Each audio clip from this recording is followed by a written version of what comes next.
You know, you've heard my story. I used to be oppressed by demon spirits, real demon spirits. And now the dangerous thing about the ability to see is that demons can also take advantage of it. It's not everything you need to see. Are we together now? And I will lie down on the bed, and with my own eyes here these spirits just enter my room. They don't open the door, they don't do anything. I shout Jesus, I shout everything I know to shout, just like you have been shouting, and I tell you it doesn't do anything to them. You see, you are laughing because that's what you are secretly afraid of. Because Jesus is supposed to be like the highest factor that drives spirits. When you shout Jesus and they don't at least react,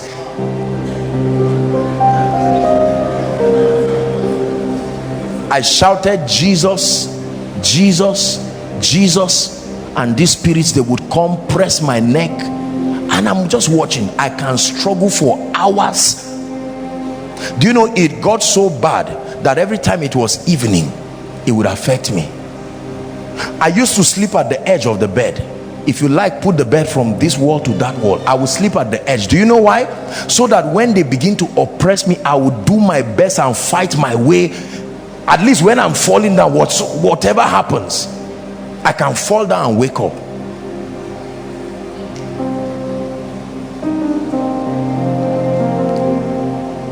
Yes, it's true.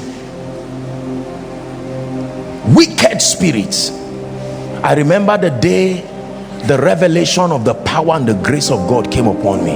I ran home. I didn't pray. I ran home and I stood outside and I begged them to come. I officially invited them. Fear. Fear. When you lose the ability to be afraid of evil, that statement, I will fear no evil, there is no limit to what your life can be. When God grants you the grace to reject fear.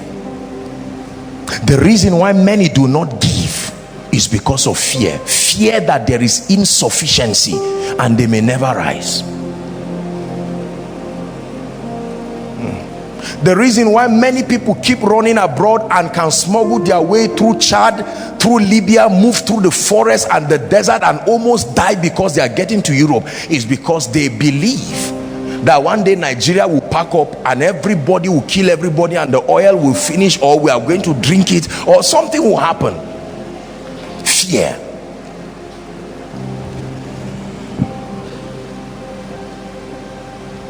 The moment they announced recession in Nigeria, people who were not working started suffering. People who didn't have jobs, who were not supposed to be afraid, they were already like that since, but they received something. Fear just sat upon Nigeria. Recession. And people started going down and started giving reasons to say, look, you too, you know how times are. Recession.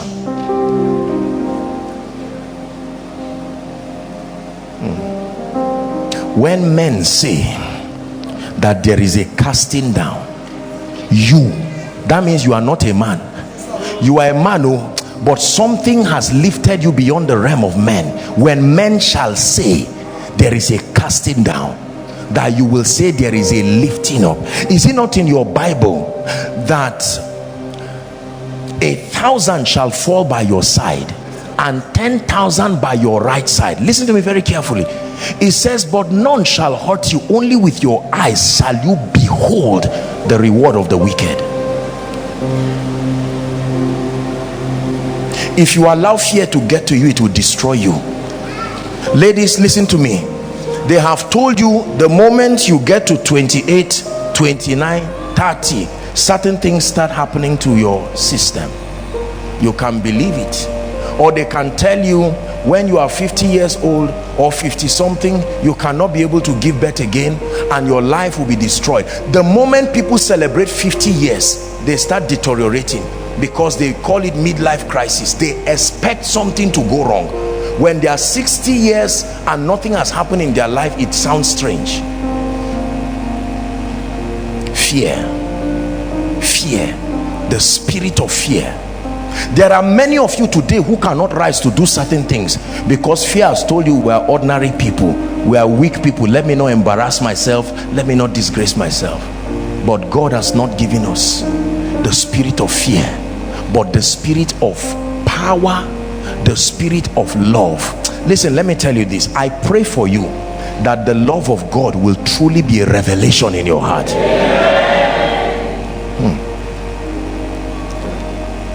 He said, I have loved you with an everlasting love, and I have drawn you with my loving kindness.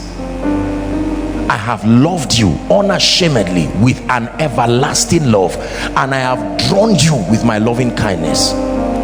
What shall separate us from the love of God? You have to know why Paul is teaching these things. What shall separate us? Then he begins to list all the things that you think can separate you